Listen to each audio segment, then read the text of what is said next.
श्री गणेशाय नमः. श्री सरस्वत्यै नमः.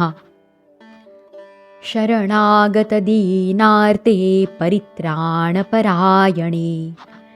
सर्वस्यार्ति हरे देवी नारायणी नमोस्तुते. श्री गुरुभ्यो नमः. नमो भगवते वासुदेवाय. श्रीमद्भागवत महापुराण 12 स्कंध अथ 12 श्रीमद्भागवताची संक्षिप्त विषयसूची. सूत म्हणतात, भगवत भक्तिरूप महान धर्माला नमस्कार असो. विश्वविधात्या भगवान श्रीकृष्णांना नमस्कार असो. आता मी ब्राह्मणांना नमस्कार करून श्रीमद्भागवतोक्त सनातन धर्म सांगतो. हे ऋषींनो, आपण मला जो प्रश्न विचारला होता त्यानुसार मी भगवान विष्णूंचे हे अद्भुत चरित्र सांगितले. हे सर्व माणसांनी ऐकण्यायोग्य आहे. यामध्ये सर्व पापे नाहीसे करणाऱ्या श्रीहरींचे संकीर्तन झालेले आहे. तेच श्रीहरी सर्वांच्या हृदयात विराजमान, सर्वांच्या इंद्रियांचे स्वामी आणि प्रेमी भक्तांचे जीवन सर्वस्व आहेत. या पुराणामध्ये निर्गुण अशा परब्रह्माचे वर्णन आलेले आहे. त्या ब्रह्माच्या ठिकाणीच या जगाची उत्पत्ती, स्थिती आणि प्रलय यांची प्रचिती येते.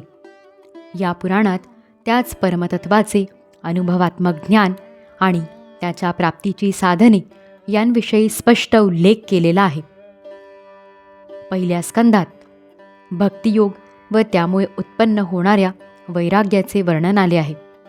तसेच परीक्षिताची कथा आणि नारद चरित्र आले आहे. ब्राह्मणाचा शाप झाल्यानंतर राजर्षी परीक्षिताचे प्रायोपवेशन आणि ब्रह्मर्षी श्रीशुकांचा व त्याचा संवाद ही कथा आहे.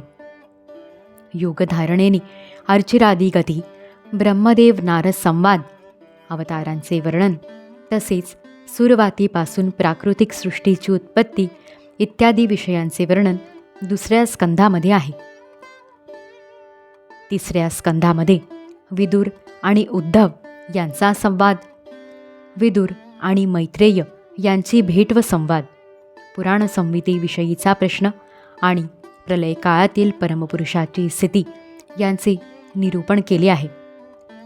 नंतर गुणांच्या क्षोभामुळे झालेली प्राकृतिक सृष्टी, महत्तत्व इत्यादी 7 प्रकृती, विकृती व यांच्यापासून उत्पन्न झालेली कार्यसृष्टी, ब्रह्मांडाची उत्पत्ती आणि त्या विराट पुरुषाची स्थिती यांचे वर्णन आहे. त्यानंतर स्थूल आणि सूक्ष्म काळाचे स्वरूप, लोकपद्माची उत्पत्ती, समुद्रातून पृथ्वीवर आणताना केलेला हिरण्याक्षाचा वध, देवता, पशुपक्षी आणि मनुष्यांची सृष्टी, रुद्रांची उत्पत्ती, ज्यांपासून स्वयंभुव मनू आणि स्त्रियांमध्ये उत्तम अशी आद्य कारणरूप स्त्री शतरूपा यांचा जन्म झाला होता, त्या अर्धनारी नराच्या स्वरूपाचे विवेचन, कर्दम प्रजापतीचे चरित्र, त्यांच्यापासून मुनिपत्न्यांचा जन्म, महात्मा भगवान कपिलांचा अवतार आणि ज्ञानी कपिलदेव व देवहूती यांच्यातील संवाद हे प्रसंग आहेत.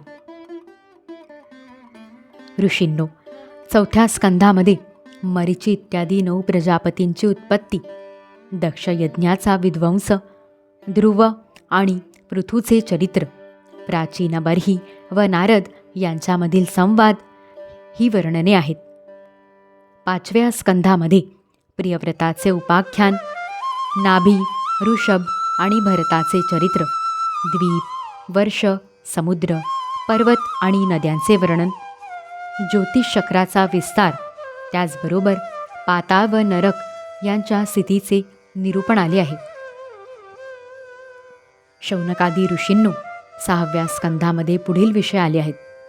प्रचेतांपासून दक्षाची उत्पत्ती, दक्षकन्यांची संतती व तीपासून देवता, असुर, मनुष्य, पशु, पर्वत, पक्षी इत्यादींचे जन्म आणि वृत्रासुराची उत्पत्ती व त्याला परमगती. 7व्या स्कंधामध्ये दितीपुत्र हिरण्यकशिपू व हिरण्याक्ष तसेच महात्मा प्रल्हाद यांची चरित्रे आली आहेत. 8व्या स्कंधामध्ये मन्वंतरांची कथा, गजेंद्र मोक्ष, निरनिराळ्या मन्वंतरात होणारे जगदीश्वर भगवान विष्णूंचे अवतार, कूर्म, मत्स्य, वामन, धन्वंतरी, हयग्रीव इत्यादी, अमृत मिळविण्यासाठी देव आणि दैत्यांचे समुद्रमंथन आणि देवासुर संग्राम इत्यादी विषयांचे वर्णन आहे. 9व्या स्कंधामध्ये इक्ष्वाकूचा जन्म, त्याचा वंशविस्तार, महात्मा सुद्युम्न, इला व तारा यांची उपाख्याने, सूर्यवंशाचा वृत्तांत, शशाद, नृग इत्यादी राजांची वर्णने, सुकन्येचे चरित्र, शर्याती, खटवांग, मांधाता, सौभरी, सगर, बुद्धिमान ककुत्स आणि कोसलेंद्र श्रीरामांचे सर्व पापहारी चरित्र, निमीचा देहत्याग, जनकांची उत्पत्ती यांचे वर्णन आहे. भृगुश्रेष्ठ परशुरामांनी केलेला पृथ्वीवरील क्षत्रिय संहार, चंद्रवंशी पुरुरवा, ययाती, नहुष, दुष्यंतनंदन भरत, शंतनू व त्याचा पुत्र भीष्म, ययातीचा ज्येष्ठ पुत्र यदू याचा वंशविस्तार अशी मुख्यतः राजवंशाची वर्णने यात आहेत. शौनकादी ऋषींनो, याच यदुवंशामध्ये जगदीश्वर भगवान श्रीकृष्णांनी अवतार घेतला होता. त्यांनी अनेक असुरांचा संहार केला.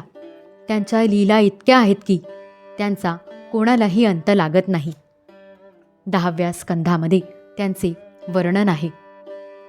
वसुदेवांच्या घरी जन्म, गोकुळात मोठे होणे, पूतनेचे प्राण दुधासह पिऊन टाकणे, लहानपणीच शकट उलथून टाकणे, तृणावर्त, बकासूर आणि वत्सासूर यांचा वध, धेनुकासूर आणि प्रलंबासूर यांना त्यांच्या परिवारासह मारणे, दावाग्नीने घेरलेल्या गोपांचे रक्षण, कालिया नागाची मस्सी जिरवणे, अजगराच्या मिठीतून नंदबाबांना सोडवणे, गोपकन्यांचे कात्यायनी व्रत, त्यामुळे भगवंतांचे प्रसन्न होणे, यज्ञपत्न्यांवर कृपा, ब्राह्मणांना पश्चाताप, गोवर्धन धारण केल्यावर इंद्र आणि कामधेनू यांच्याकडून येऊन भगवंतांना यज्ञाभिषेक, शरद ऋतूच्या रात्रींमध्ये गोपींसह रासक्रीडा, दुष्ट शंखचूड, अरिष्ट आणि केशीचा वध, अक्रूराचे आगमन व रामकृष्णांचे मथुरेकडे प्रस्थान,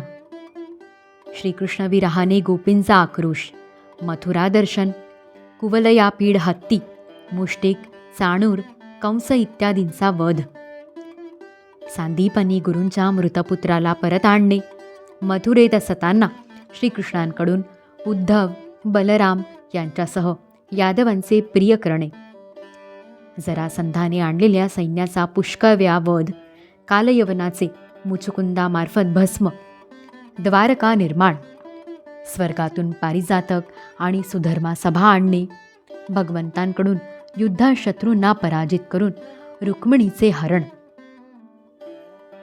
युद्धात महादेवांच्यावर जृंभणास्त्र प्रयोग, बाणासुराचे हात तोडणे, भौमासुराला मारून कन्यांचे पाणीग्रहण, शिशुपाल, पौंड्रक, शाल्व, दुष्ट दंतवक्त्र, शंभरासूर, द्विविध, पीठ, मूर, पंचजन इत्यादी दैत्यांच्या सामर्थ्याचे वर्णन व भगवंतांकडून त्यांचा वध, काशीदहन, पांडवांना निमित्त करून पृथ्वीचा भार उतरविणे. 11व्या स्कंधात भगवंतांकडून ब्राह्मणांच्या शापाचे निमित्त करून यदुवंशाचा संहार, श्रीकृष्ण आणि उद्धव यांचा अद्भुत संवाद, संपूर्ण आत्मज्ञान व धर्मनिर्णयांचे निरूपण आणि भगवंतांचा आत्मयोगाच्या प्रभावाने मर्त्यलोकाचा त्याग हे विषय आले आहेत. 12व्या स्कंधामध्ये निरनिराळ्या युगांची लक्षणे आणि त्या युगातील व्यवहार, कलियुगात माणसांची अधर्म प्रवृत्ती, 4 प्रकारचे प्रलय, 3 प्रकारच्या उत्पत्ती, ज्ञानी राजर्षी परीक्षिताचा शरीर त्याग, वेदांच्या शाखांची निर्मिती, मार्कंडेय मुनीची सुंदर कथा, भगवंतांच्या अंग उपांगाचे स्वरूपकथन आणि विश्वात्मा सूर्यांच्या गणांचे वर्णन आले आहे. शौनकादी ऋषींनो, या ठिकाणी आपण मला जे काही विचारले होते ते मी तुम्हाला सांगितले. येथे मी सर्व प्रकारे भगवंतांच्या लीला व त्यांच्या अवतार चरित्रांचेच वर्णन केले आहे. जो मनुष्य पडताना पाय घसरला असता, दुःख भोगत असता किंवा शिंका आली असता विवश होऊन का होईना उच्च स्वरात हरये नमहा असे म्हणतो, तो सर्व पापांपासून मुक्त होतो. ज्याप्रमाणे सूर्य अंधार घालवितो किंवा सोसाट्याचा वारा ढगांना उधळून लावतो, त्याप्रमाणेच भगवान श्रीकृष्णांचे संकीर्तन केले किंवा त्यांच्या लीलांचे श्रवण केले तर ते स्वतःच येऊन भक्तांच्या हृदयात विराजमान होतात आणि त्यांचे सर्व दुःख नाहीसे करतात.